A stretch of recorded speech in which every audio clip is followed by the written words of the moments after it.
நம் ஆண்டவர் இயேசு கிறிஸ்துவின் நாமத்தினால் மகிழ்ச்சியும் சமாதானமும் நம் அனைவரோடும் இருப்பதாக. எபிரேயர் 12:4-7 மற்றும் 11-15 முடிய. பாவத்திற்கு எதிரான போராட்டத்தில் இரத்தம் சிந்தும் அளவுக்கு நீங்கள் இன்னும் எதிர்த்து நிற்கவில்லை. தம் பிள்ளைகளிடம் பேசுவது போல் இறைவன் உங்களுக்கு தந்த பின்வரும் அறிவுரையை நீங்கள் மறந்துவிட்டீர்கள். பிள்ளாய், ஆண்டவர் உன்னை கண்டித்து திருத்துவதை வேண்டாம் என தள்ளிவிடாதே. அவர் கண்டிக்கும் போது தளர்ந்து போகாதே. தந்தை தாம் ஏற்றுக்கொண்ட மக்களை தண்டிக்கிறார். ஆண்டவர் தாம் யாரிடம் அன்பு கொண்டிருக்கிறாரோ அவர்களை கண்டிக்கிறார். திருத்தப்படுவதற்காக துன்பங்களை தாங்கிக் கொள்ளுங்கள். கடவுள் உங்களை தம் பிள்ளைகளாக நடத்துகிறார். தந்தை தண்டித்து திருத்தாத பிள்ளை உண்டோ? இவ்வாறு திருத்தப்படுவது இப்போது மகிழ்ச்சிக்குரியதாயிராமல் துயரத்துக்குரியதாகவே தோன்றும். ஆனால் பின்னர் இவ்வாறு பயிற்சி பெற்றவர்கள் அமைதியையும் நேர்மையான வாழ்வையும் பயனாக பெறுவர்.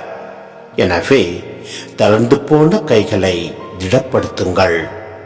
தள்ளாடும் முழங்கால்களை உறுதிப்படுத்துங்கள். உங்கள் நேர்மையான பாதையில் நடந்து செல்லுங்கள். அப்போதுதான் ஊனமாய் போன கால்முட்டு பிசக்காமல் குணமடையும். அனைவருடனும் அமைதியாய் இருக்க முயலுங்கள். தூய்மையை நாடுங்கள். தூய்மையின்றி எவரும் ஆண்டவரை காண மாட்டார். உங்களுள் எவரும் கடவுளின் அருளை இழந்து விடாமல் இருக்க பார்த்து கொள்ளுங்கள். கசப்பான நச்சு வெறி எதுவும் உங்களுக்குள் முளைத்து தொல்லை கொடுக்காதபடியும் அதனால் பலர் கெட்டு போகாதபடியும் பார்த்து கொள்ளுங்கள். சிந்தனை: நம்பிக்கை வாழ்விற்கு அழைப்பு விடுத்த பின் நடைமுறை வாழ்வுக்கான குறிப்புகளை இங்கு வழங்கப்படுகிறது.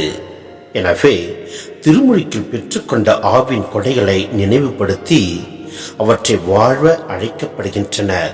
எனவே தன்னை தம் ஆண்டவர் தண்டித்து திருத்துகின்ற போது தமக்கு துயரங்கள் நேர்ந்தாலும் அதுவே நமக்கு மன மகிழ்ச்சியை உண்டாக்கும். எனவே நம்மை தண்டிக்கின்ற போது மனமகிழ்ச்சியோடு ஏற்று கடவுளுக்கு நன்றி கூறி நாம் அவற்றை ஏற்றுக்கொள்வோம். எல்லாம் அல்ல இறைவன் நம்மை நிறைவாய் ஆசீர்வதிப்பார். ஆமேன்.